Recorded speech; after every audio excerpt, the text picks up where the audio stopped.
오늘 말씀은 무천년설의 26가지 성경 내 오류라는 제목으로 여러분에게 말씀 전해드리려고 합니다. 여러분, 제 사역의 목적이 무엇인지 아시는 분 계십니까? 예전에 말씀드린 적이 있는데, 제 설교의 목적은요, 제 사역의 목적은 여러분들이 천국 가도록 돕는 겁니다. 그 외에는 아직까지 다른 목적을 생각해 본 적이 없어요. 여러분들이 천국 가게 돕는 것. 그러기 위해서 필요한 게 뭘까요? 바로 분명한 말씀입니다. 분명한 말씀. 그래서 설교자는 항상 말씀을 정확하게 분별해서 자신에게 유익이 되는지 아니면은 하나님의 뜻인지에 미혹되지 않고 하나님의 말씀이면은 자신에게 유리하든 유리하지 않든 전한다. 이게 사역자가 가져야 될 자세라고 저는 생각해요. 왜냐하면 말씀을 가감하면은 어떤 결과가 일어날 것 같습니까? 말씀을 가감하면 내가 듣기 좋은 말만 딱 들으면 어디로 갈 것 같아요? 지옥 가겠죠. 만약 예를 들어서 지옥이 없다. 예수님은 하나님은 모든 인류를 사랑하셔가지고 예수를 믿지 않아도 혹은 죄인이라도 내가 아무리 방탕하게 살아도 지옥도 없고 예수님은 당신들을 천국에 보내신다 라고 설교하면은 듣기는 기분 좋아요. 나더러 천국 간다고 얘기해 주니까. 근데 과연 성경도 그렇게 말하고 있느냐? 성경이 영원한 심판 또 영원한 불에 대하여 영벌에 대하여 세세토록 받을 괴로움에 대하여 예수님이 혹은 베드로가 혹은 바울이 요한이 계시록에서 말하고 있지 않는가 라고 물어봤을 때 성경은 분명히 마지막 심판을 이야기하고 있습니다. 자, 그래서 듣기 좋은 말이 아니라 정확한 진리를 전해야 되는 것이 바로 성경을 전하는 저의 자세라고 생각합니다. 제일 중요한 거예요. 여러분들이 천국 가는 이 목적을 배제하면 못하러 여기 서 있겠습니까?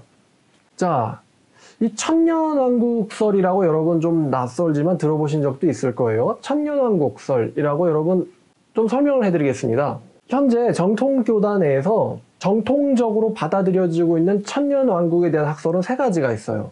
먼저 천년왕국이 무엇인지를 여러분에게 간단하게 소개를 해드리면 천년왕국이란 지상의 천국을 말하는 것입니다. 그래서 3가지 학설이 있는데 지금 우리가 신약시대를 살고 있잖아요. 이 신약시대의 끝에 천년의 문자적인 지상 천국이 건설된다 라고 보는 학설이 있고요. 아니다. 우리는 지금 이미 지상 천국을 살고 있는 것이다 라고 보는 학설이 있어요. 지상 천국이 올 것이다 라고 믿는 학설과 이미 지금이 지상 천국이라고 믿는 학설입니다.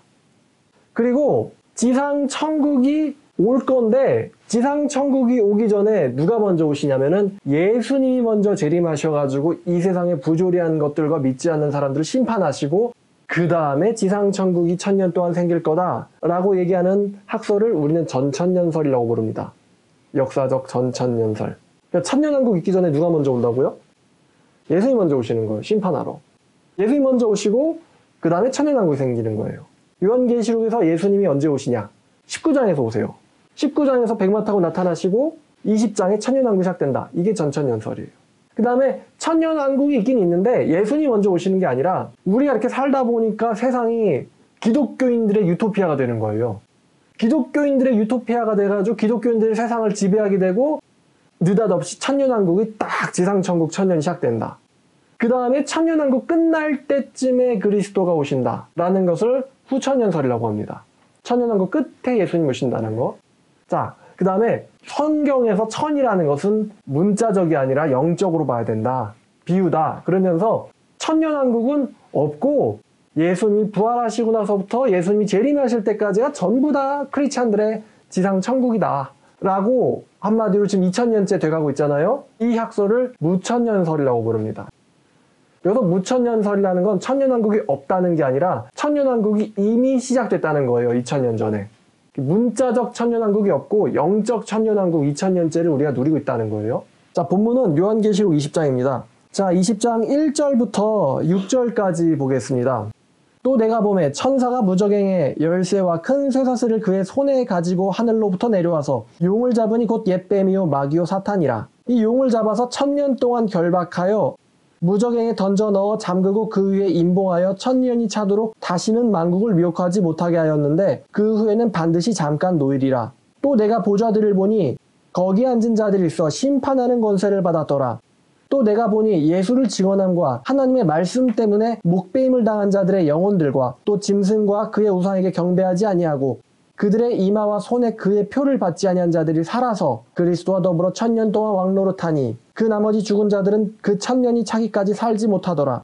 이는 첫째 부활이라. 이 첫째 부활에 참여하는 자들은 복이 있고 거룩하도다. 둘째 사망이 그들을 다스리는 권세가 없고 도리어 그들이 하나님과 그리스도의 제사장이 되어 1000년 동안 그리스도와 더불어 왕노릇하리라. 여기 지금 1절부터 6절까지 읽었죠? 그러니까 1절부터 3절까지 보니까 천사가 내려와서 사탄을 어떻게 해요? 잡아가지고 무적행에다 가둬요. 근데 잘 보면은 이게 지금 4중 안전장치입니다. 4중 안전장치. 자, 천사가 큰 쇠사슬을 들고 내려왔어요. 그래서 처음에 뭘 합니까? 2절에 잡아서 뭐예요? 결박. 큰 쇠사슬로 용을 뭐예요? 결박. 그 다음에 어디다가 던져 넣어요? 무적행에 던져 넣죠. 무적행은 지옥 같은 곳입니다. 무적행에 던져 넣고 그 다음에 잠궈요. 잠근 다음에 마지막에 뭘 하죠? 임봉을 한다. 이게 4중 잠금 장치예요. 여러분 마치 그 유튜브 같은 데 보면은 수조 탈출 마술 아시죠? 그러면 이제 꽁꽁 묶어가지고 쇠사슬로 한 다음에 수조에다 던져요. 그 다음에 수조를 잠궈요. 그 다음에 쇠사슬로 한번 감은 다음에 또 잠궈요. 근데 이제 그거를 이렇게 딱 쳤다가 짝 하면 짠 하면 이제 이게 쇠사슬 풀고 나와가지고 수조 열고 나오지 않아요. 자, 이런 모습이라고 여러분 보시면 될 것 같습니다. 결박하여 던져 넣어 잠그고 임봉하였다. 이게 4중 안전장치거든요. 자, 근데 이제 여러분들이 먼저 아셔야 될 것은 어떤 입장을 취하든지 간에 우리가 여기서 이단이라고 하지 않습니다. 전천연설을 취하든 후천연설을 취하든 아니면 천년왕국은 없고 다 상징이다라고 보는 무천연설을 취하든 어떤 입장을 취하더라도 저희가 이단이라고 보지 않아요. 다만 셋 중에 둘은 틀렸습니다. 왜냐? 예수님이 재림하실 때 천년왕국이 있든지 없든지 아니면 천년왕국이 있기 전에 재림하셨든가 아니면 천년왕국이 끝나고 나서 재림하셨든가 이거죠. 셋 다 맞을 수는 없어요. 그러니까 셋은 명백히 서로 다른 해석을 하고 있습니다. 우리가 지금 근데 셋 중에 나머지 둘이 틀렸다라고 해서 이단이라고 하지 않는 이유는 일단 예수님의 재림이 우리에게 있어서도 미래이기 때문이고 또 그 어떤 학설을 믿는다 할지라도 그들이 예수 그리스도를 주님으로 믿는 믿음 외에 다른 믿음을 고백하지 않고 있기 때문에 이단이라고 하지 않아요.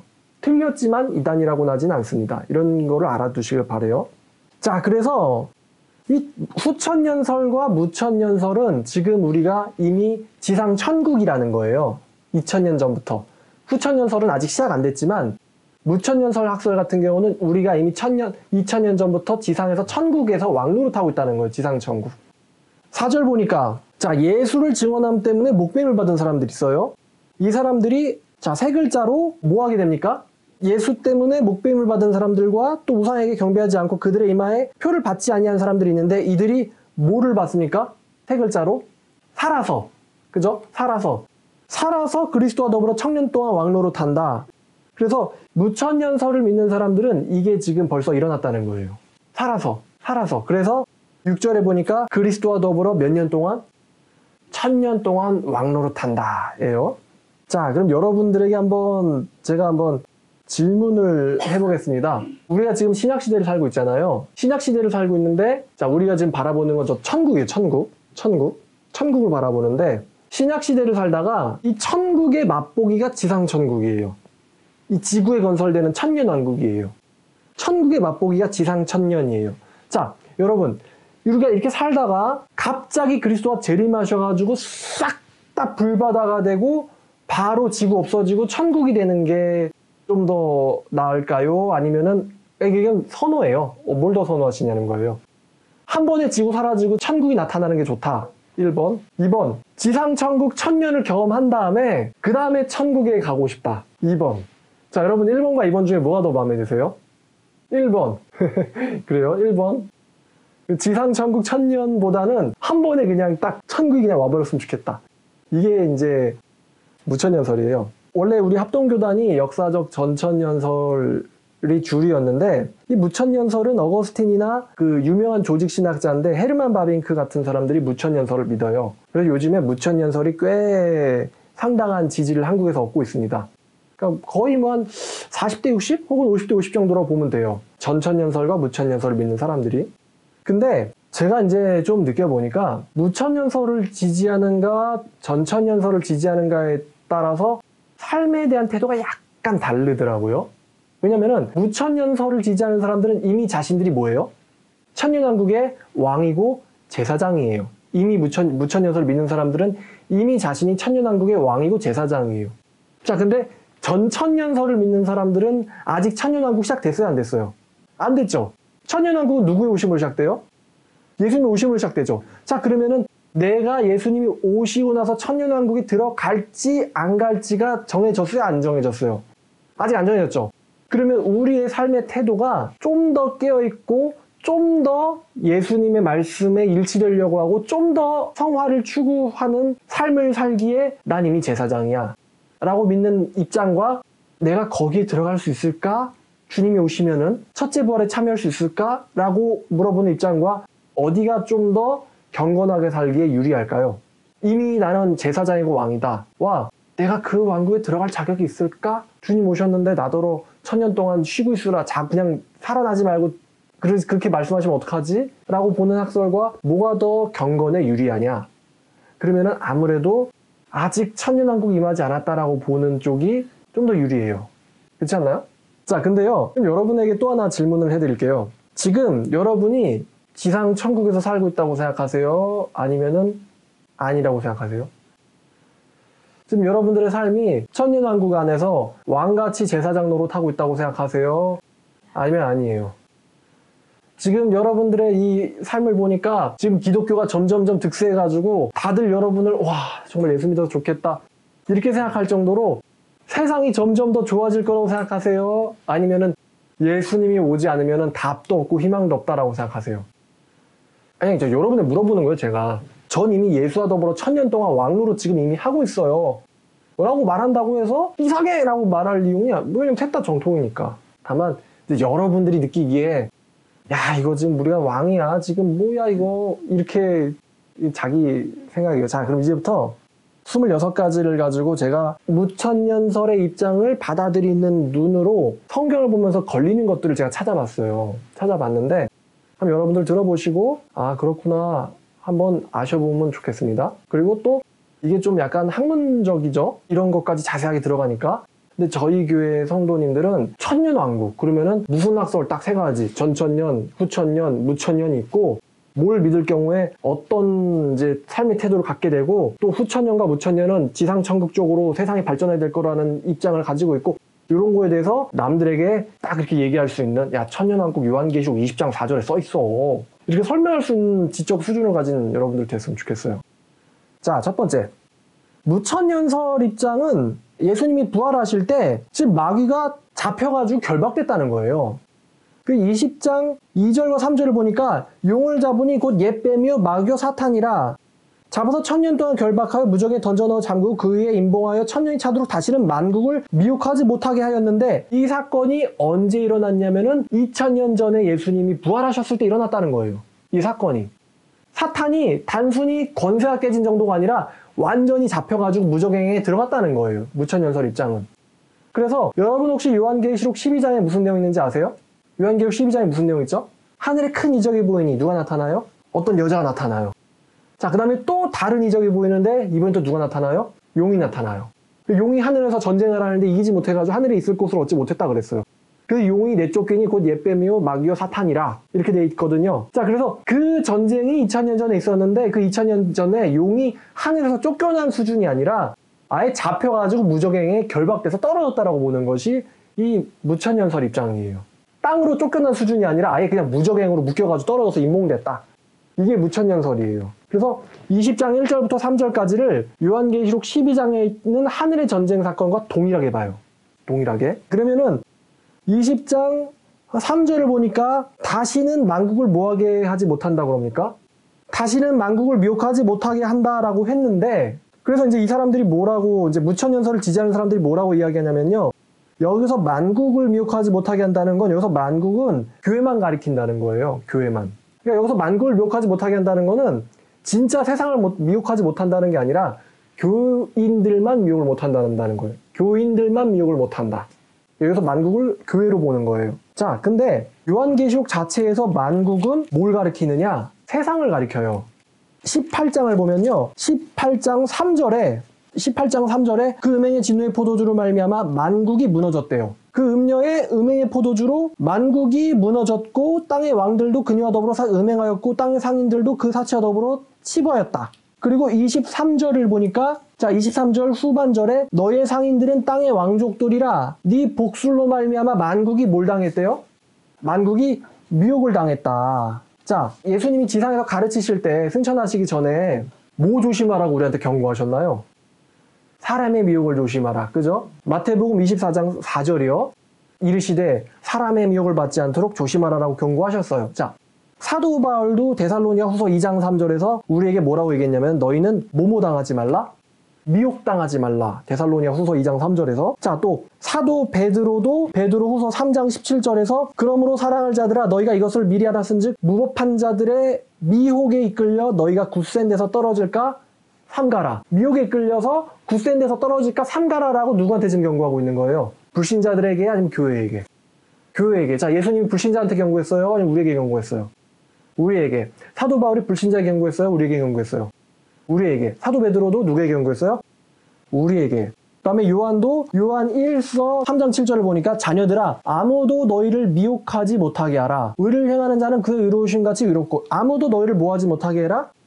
미혹하지 못하게 해라. 자, 베드로도 요한도 예수님도 바울도 모모당하지 않게 해라? 미혹당하지 말라. 자, 근데 요한계시록 20장 3절 보니까 사탄이 무적에 갇혀가지고 뭘 못해요? 만국을 미혹하지 못한다. 자, 그러면 과연 지금 사탄이 무적행에 갇혀있는 상황이라고 볼 수 있을까? 제가 질문하는 거예요. 제가 무천연설을 받아들였다고 했을 때 만국을 미혹하지 못하게 한다고 했는데 지금 교회가 미혹으로부터 완전히 방어가 되고 있기는커녕 아니에요. 좀 아무래도 저는 신천지 사역을 하다 보니까 원래 교회 다니던 사람들 신천지에 잘 가잖아요. 말씀에 관심이 있어가지고 있어야죠. 근데 글쎄 제가 그래서 이 무천연설을 그 어떤 교수님이 이제 저희 학교의 조직신학 교수님이 이 무천연설을 믿으세요. 그래가지고 제가 신천지 사역을 하니까 교수님 이 무천연설을 보니까 사탄이 만국을 미혹을 못하게 한다 그랬는데 왜 이렇게 지금 세상에 미혹이 많습니까? 그랬더니요 교수님이 이렇게 표현하셨어요. 이건 지금 사탄이 이렇게 결박을 당해가지고 움찔하는 거라고. 아 진짜 이렇게 저한테 설명해 주셨어요. 사탄이 묶여서 움찔해가지고 이렇게 만국이 이렇게 혼란스러운 거라고. 움찔. 이거 뭐란 말이야? 제가 속으로 야 사중장치로 묶여가지고 움찔하는데도 이 정도면은 제가 돌아다녔으면은 이거 어떻게 되는 거야 저거?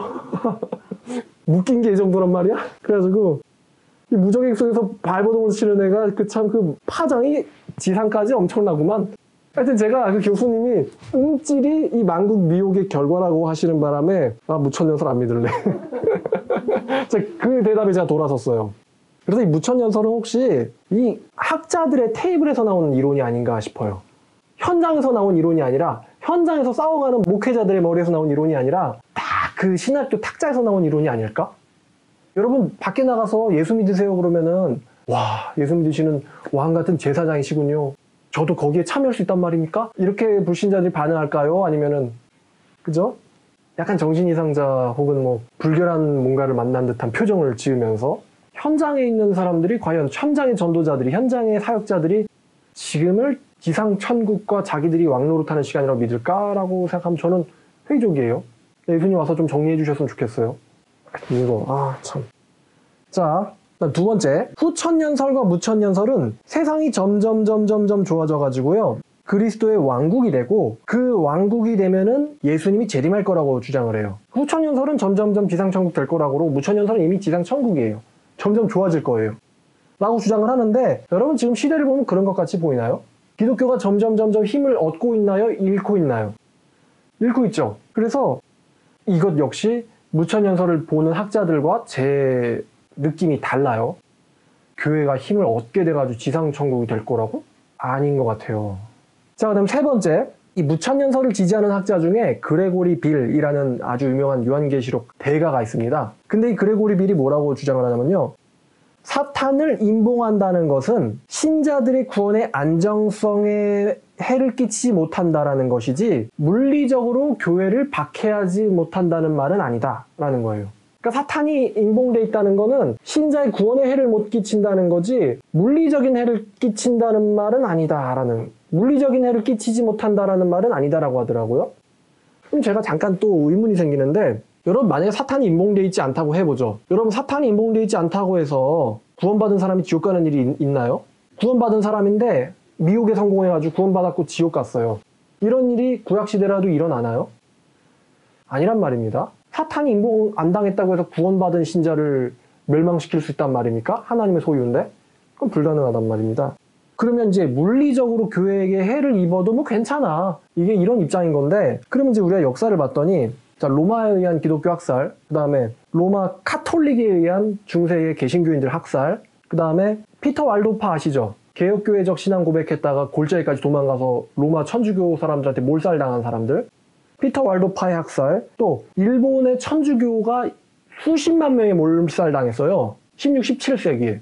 그래서 지금 일본의 교인들이 거의 없는 이유가 싸그리 다 씨를 말려버렸거든요. 일본이요, 우리가 우습게 보여도 기독교로서는 순교자들 수십만 명을 배출한 나라예요. 일본이. 일본 정부에 의한 기독교 몰살, 그 다음에 일제가 우리나라한테 신사참배 강요하고 창씨개명하고 또 박해하고 목회자들 죽이고, 현재도 계속되고 있는 북한 공산당의 70년째의 교회 탄압과 학살, 그 다음에 중국에 지금 기독교 무너뜨리고 박해하고 있죠. 그 다음 이슬람의 기독교인 박해하고 있죠. 학살하고 있죠. 그 다음에 현대의 물질 만능주의의 미혹과 자유주의 신학과 또 교회의 타락, 그리고 인터넷에 차고 넘치는 교회에 대한 불신자들의 이 하나님의 모독과 욕설들. 여러분 인터넷에서 기독교 관련 컨텐츠 혹은 기독교를 비판하는 컨텐츠에 댓글을 달리면요, 무슨 말이 나오냐면은 우리 하나님을 갖다가 사막에 이렇게 얘기를 하고, 또 마리아를 갖다가 마구간 콜걸 뭐 이런 식의 표현을 막 써요. 불신자들이 우리를 욕할 때요. 자, 그러면 이 모든 것들이, 이 박해와 미혹과 욕설들이 과연 인봉된 마귀가 하는 일이라는 건가? 이런 질문이 딱 떠올라요. 마귀가 인봉되는데 이렇게 학살을 많이 한단 말이야? 자, 그 다음에 이제 네 번째, 요한계시록 12장 3장으로 가보죠. 요한계시록 12장 3장.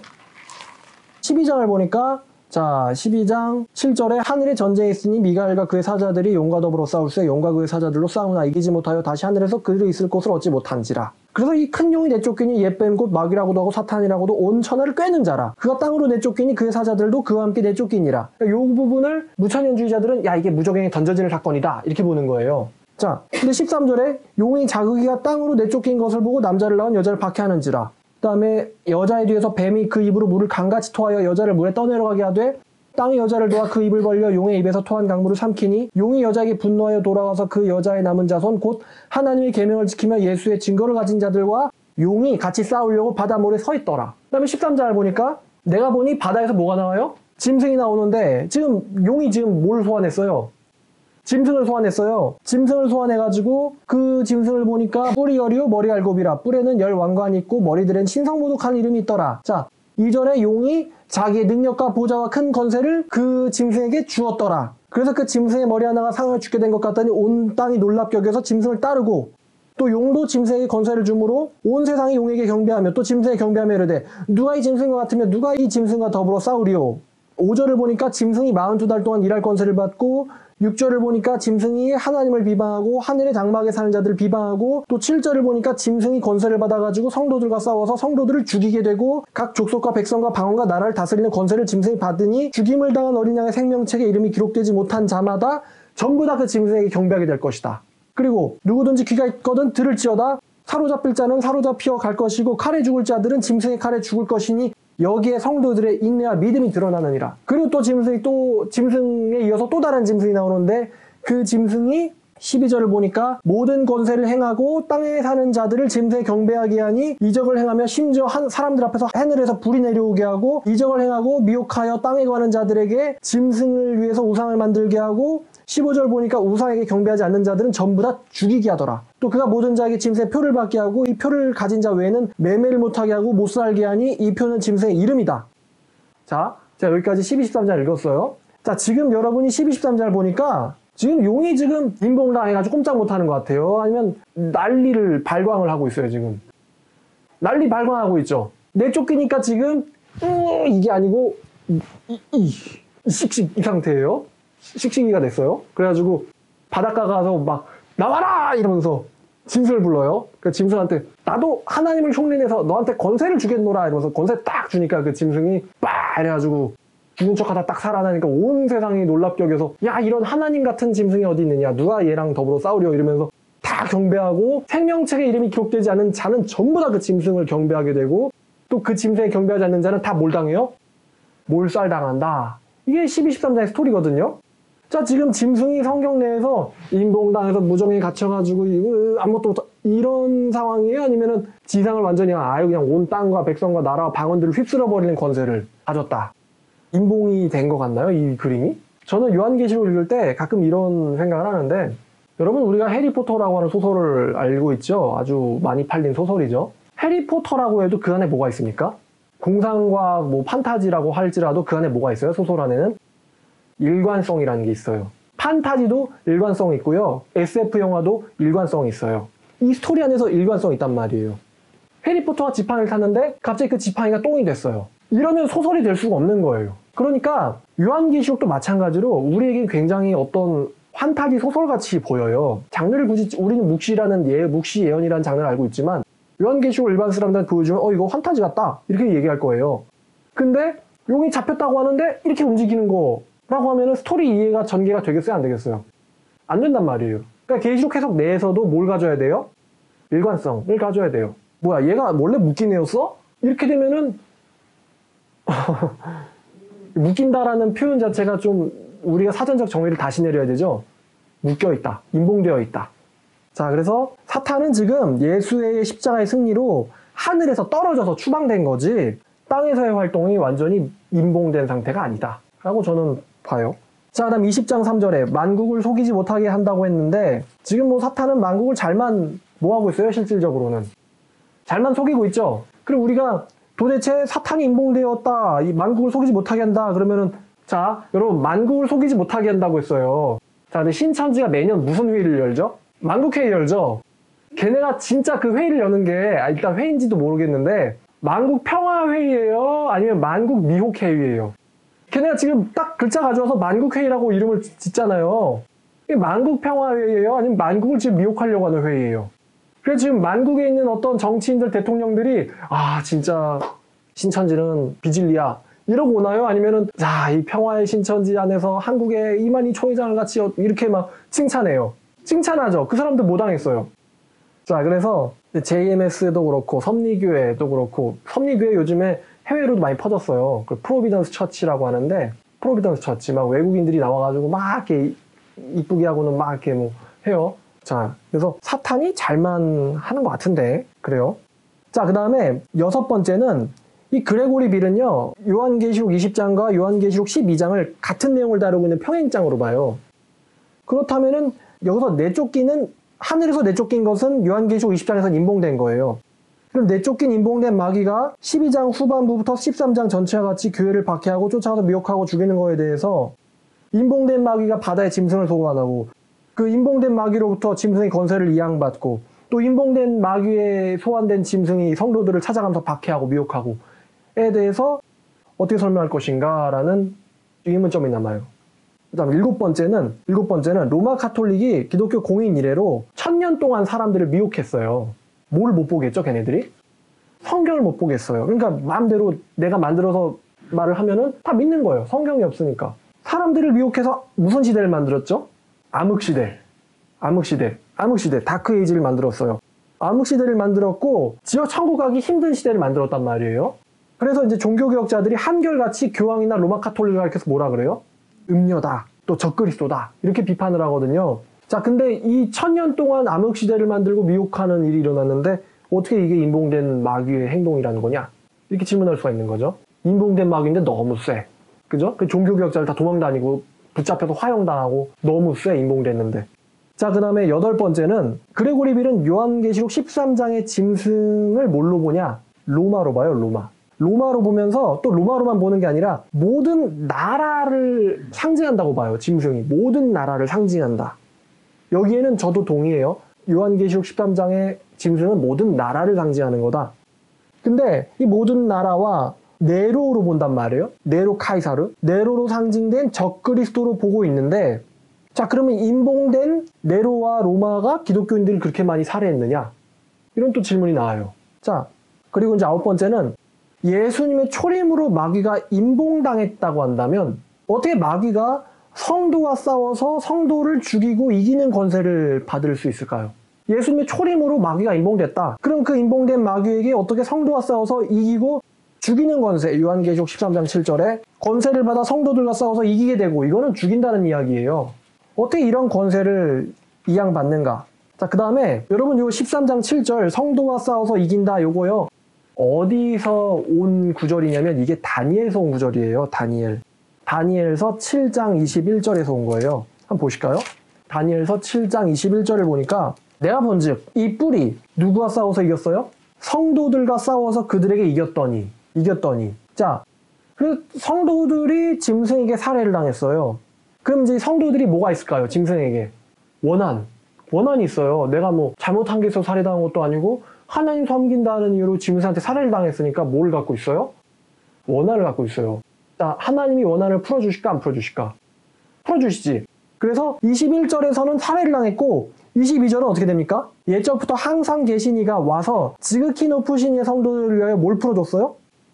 원한을 풀어주셨다. 원한을 풀어주시고 성도들이 때가 되매 나라를 얻었다라고 나오거든요. 그러니까 살해당하고 그 다음에 하나님이 내려오셔가지고 원한을 풀어주시고 그들에게 나라를 주시는 거예요. 근데 이 그레고리 빌의 계시록 주석의 순서를 보면은 예수님이 초림하시고 마귀를 이기시고 인봉하는 게 먼저 일어나고 이게 12장 사건이에요. 근데 13장에 짐승이 성도들을 뭐예요? 이긴다. 짐승 성도들을 이긴다. 자, 지금 다니엘은 짐승이 먼저 이긴 다음에 누가 내려오세요? 하나님이 내려오셔가지고 원한을 풀어주세요. 근데 그레고리 빌의 요한계시록 주석의 순서는 예수님이 먼저 마귀를 인봉하고 그 다음에 마귀가 성도들과 싸워서 이겨요. 즉 다니엘과 순서가 같아요, 달라요? 다르죠? 다니엘은 살해를 당한 성도들에게 원한을 풀어주신 하나님인데 그레고리 빌은 하나님이 먼저 인봉부터 해고 그 다음에 이제 짐승이 나와가지고 성도들을 이기는 거예요. 즉 순서가 맞질 않아요, 지금 다니엘과. 자, 그 다음에 또한 그레고리 빌의 주석을 보면요, 계시록 주석 학원 1657페이지를 보면 그레고리 빌이 이 고난당하는 성도들이 서문학교회, 에서버드 사빌라 서문학교회에서 10일 동안 환난을 받은 다음에 천년의 통치라는 상을 받게 될 거라고 이야기해요. 그러면 뭘 먼저 받고 그 다음에 뭐가 나와요? 뭘 먼저 받아요? 환난. 환난에서 이기면은 그 다음에 뭘 받아요?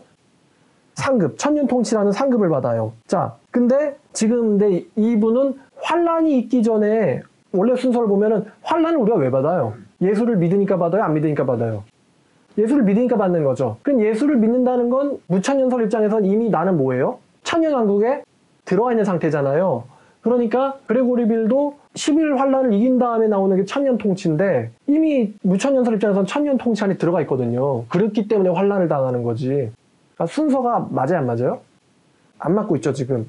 자, 또한 무슨 이야기를 하냐면은 그레고리 빌이 요한계시록 6장 10절이 다섯 번째 인인데, 자, 6장 9절부터 보니까 다섯째 인을 떼실 때에 내가 보니 하나님의 말씀과 그들의 가진 증거 때문에 죽임을 당한 사람들의 영혼이 제단 아래에 있어. 그들이 큰 소리로 하나님을 불러 이르되 거룩하고 참되신 대주제여, 땅에 거하는 자들을 심판하여 우리 피를 갚아주지 아니하시기를 어느 때까지 참으실 겁니까? 라고 하니, 자, 지금 성도들이 뭐를 해요? 하나님한테 신원 혹은 탄원을 한단 말이에요. 이 탄원에 대한 응답이 천년왕국이 아니래요, 그레고리 빌은.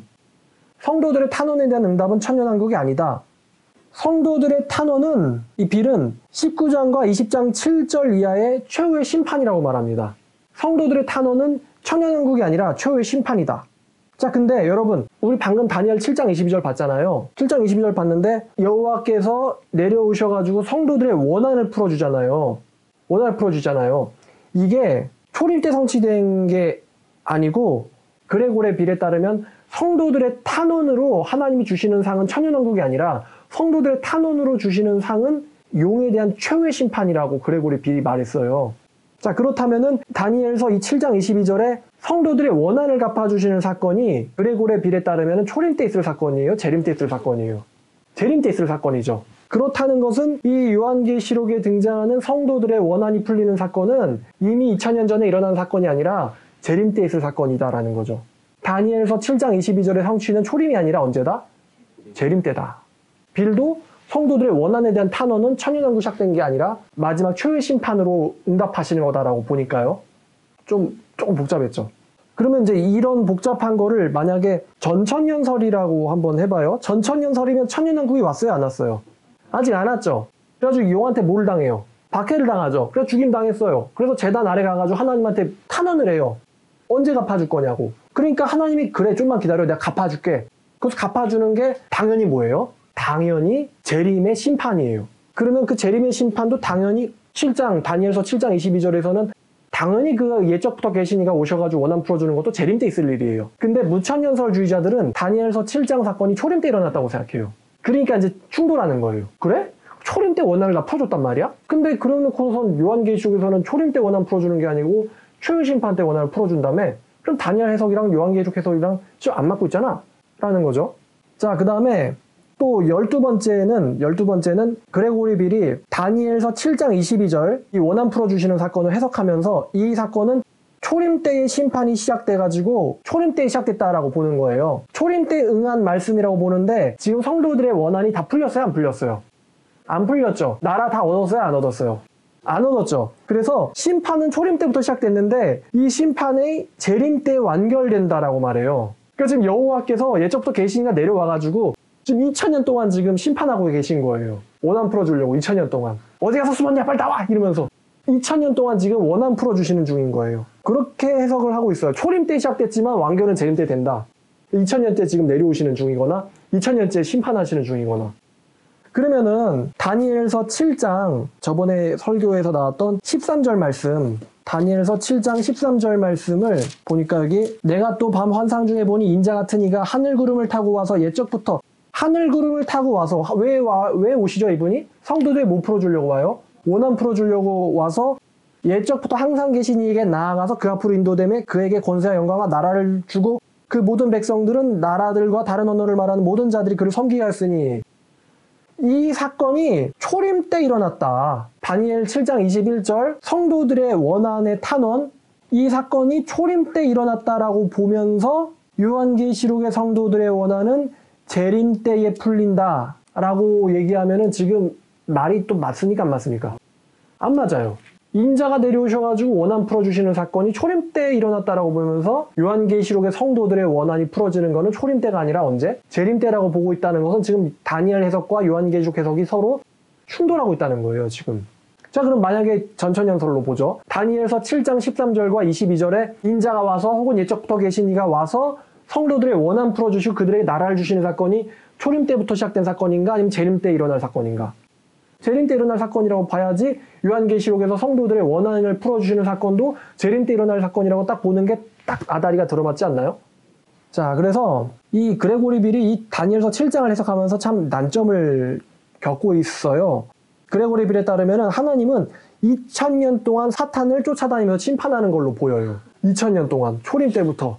시작은 초림 때 되었지만 완성은 재림 때 된다. 그러면 지금 방 안에 바퀴벌레를 2000년째 찾고 있는 거예요 지금. 다 잡는 거는 재림 때. 이렇게 해석을 하면은 그러니까 지금 사탄의 이 심판의 시작은 초림 때 쫓겨난 걸로 보면서 심판의 절정은 성도들의 원한이 풀리는 걸로 본다면 지금 2000년째 하나님이 심판하고 있는 걸로 보이는데 사탄 찾아다니면서 이거 조금 이게 해석이 난해하단 말이죠. 자, 그 다음에 13번째부터는 이제 좀 쉬운데 자, 마귀가 뭘 당했죠? 결박. 그럼 어디 던져졌어요? 무적행. 그 다음에 무적행 문을 뭐 했어요? 잠그고 그 다음에 그 위에다 뭐 했어요? 임봉. 그래서 결박되고 던져지고 잠그고 임봉된 마귀가 우는 사자처럼 삼킬 자를 찾나니. 자 베드로전서 5장 8절 보면은 자 베드로가 뭐라고 해요? 야 마귀 임봉됐으니까 너무 걱정하지 마 라고 합니까? 아니면은 뭐라고 하죠? 근신하라 깨어라 라고 얘기합니다. 근신하라 깨어라. 너희의 대적 마귀가 우는 사자처럼 두루두루 뭐하고 있다 그래요? 다니며 뭐 할 자를 찾는다? 삼킬 자를 찾는다. 그럼 여러분 지금 마귀가 두루두루 다니면서 삼킬 자를 찾다고 했는데 이게 지금 아니 일단 이 상태에서 나 참 당황스럽네. 이 무적에는 어떻게 올라가는 거지? 사탄이 이 상태에서 무적에는 어떻게 올라갔을까요? 임봉된 마귀인데 삼킬 자를 찾으려고 두루두루 돌아다닌다. 무적행에 갇혔는데 과연 신약 성경이 이 용을 인봉되고 무적에 갇힌 존재로 보는지 아니면 두루두루 돌아다니는 자로 보는지 이게 이제 제가 그랬죠. 아무리 성경을 우리가 환타지로 본다 할지라도 뭔 있어야 된다? 일관성은 있어야 돼요. 일관성. 자, 오늘 13개까지 했고요. 나머지 14부터 26번째까지의 난점들은 다다음 주에 제가 알려드리도록 하겠습니다.